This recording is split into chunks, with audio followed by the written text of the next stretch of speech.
నమో తస్స భగవతో అర్హతో సమ్మా సంబుద్ధస్స.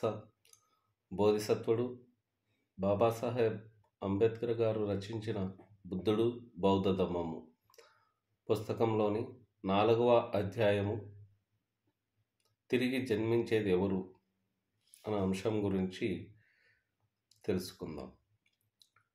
తిరిగి జన్మించేది ఎవరు అన్నది కూడా చాలా కష్టమైన ప్రశ్న. చనిపోయిన వ్యక్తి తిరిగి జన్మిస్తాడా?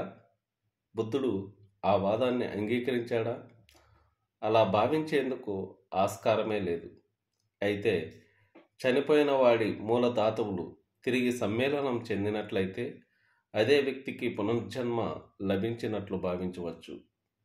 చనిపోయిన వ్యక్తుల మూలధాతువులు ఒకదానితో ఒకటి మరొకటి సమ్మేళనం చెందినప్పుడు పునర్జన్మ జరుగుతుంది, కానీ అదే వ్యక్తి యొక్క పునర్జన్మ కాదు.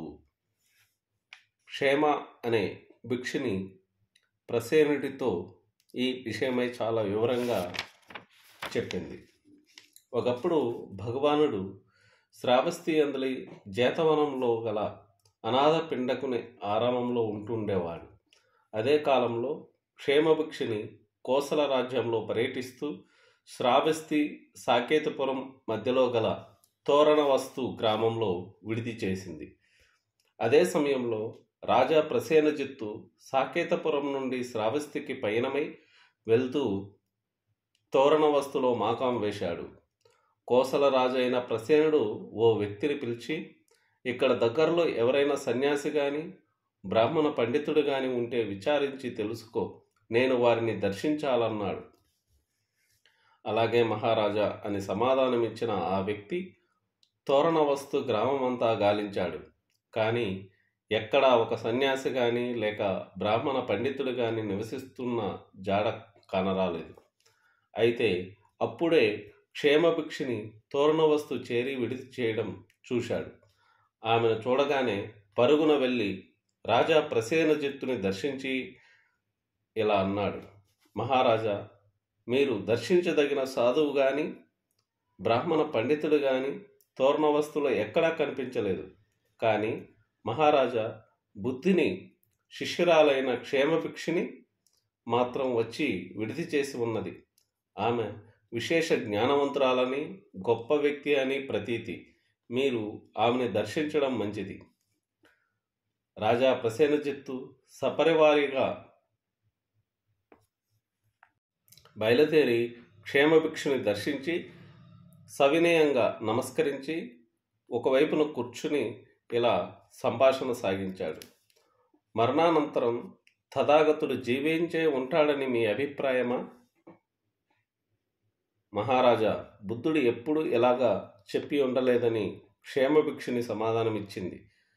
అదేమిటి క్షేమ, మరణానంతరం తథాగతుడు జీవించే ఉంటాడా అని అడిగినప్పుడు బుద్ధుడు అలాగా చెప్పలేదంటున్నారు. మరో ప్రశ్న అడిగినప్పటికీ మీరు ఇదే సమాధానం చెప్పవచ్చు.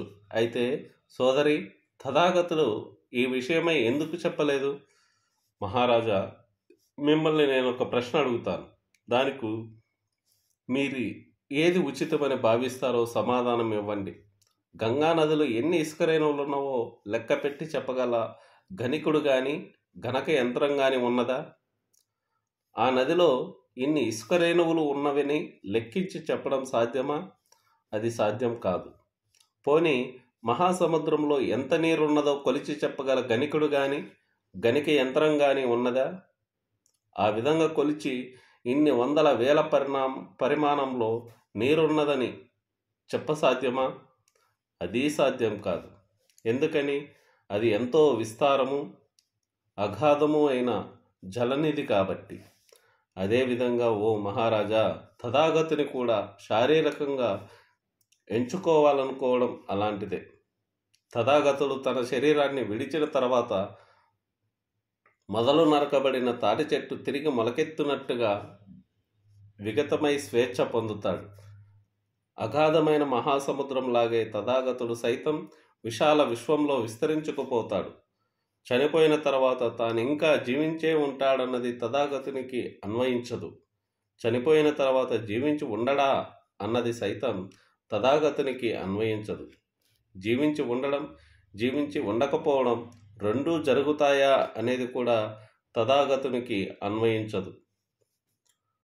బాహ్య సాకారతను బట్టి చెప్పాలంటే తన శరీరం వదిలివేయబడుతుంది, కానీ తథాగతుడు స్వేచ్ఛ పొందుతాడు కనుక మహాసముద్రం వలె తన ఉనికిని కనిపెట్ట సాధ్యం కాదు. ఆ విధంగా తథాగతుడు మరణానంతరం జీవించి ఉండడా అన్నది తనకు వర్తించదు.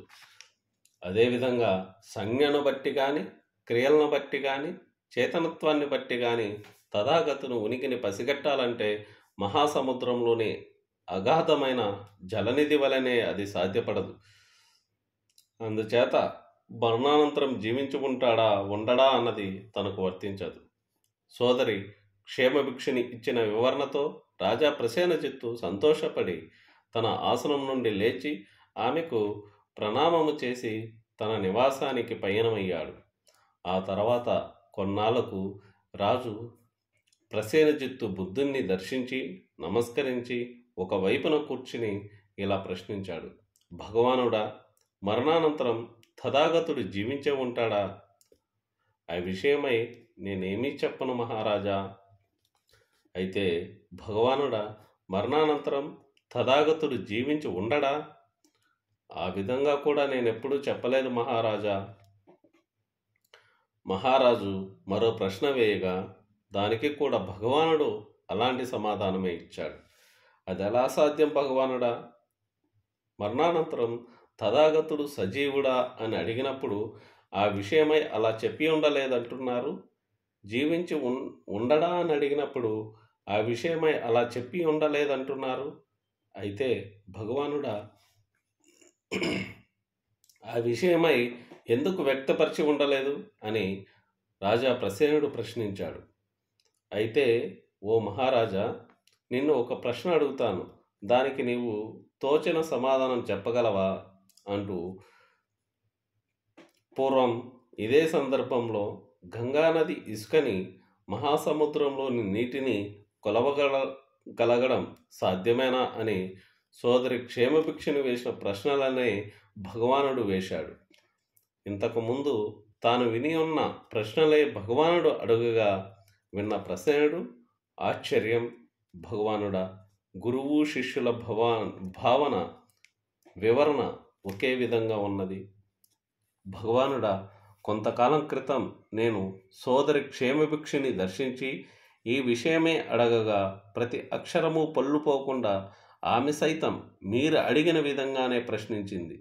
ఇది చాలా ఆశ్చర్యకరమైన విషయం. గురువు శిష్యులు ఒకే విధంగా ఆలోచించి అక్షరాల అదే విధంగా ప్రతివాదన తేవడం అత్యంత అద్భుతమైన విషయం. రాజ్య పాలనలో మాకు సమస్యలు మెండు, అందుచేత నిత్యం కార్యకలాపాల నిమగ్నతలో ఉండడం మాకు అనివార్యం, సెలవివ్వండి అని భగవానుడిని అడిగాడు. మహారాజా, అలాగే కానివ్వండి అని భగవానుడు అన్నాడు. రాజా ప్రసేనుడు పులకిత వదనుడై భగవానునికి నమస్కరించి వెళ్ళిపోయాడు. జై భీమ్, నమో బుద్ధాయ.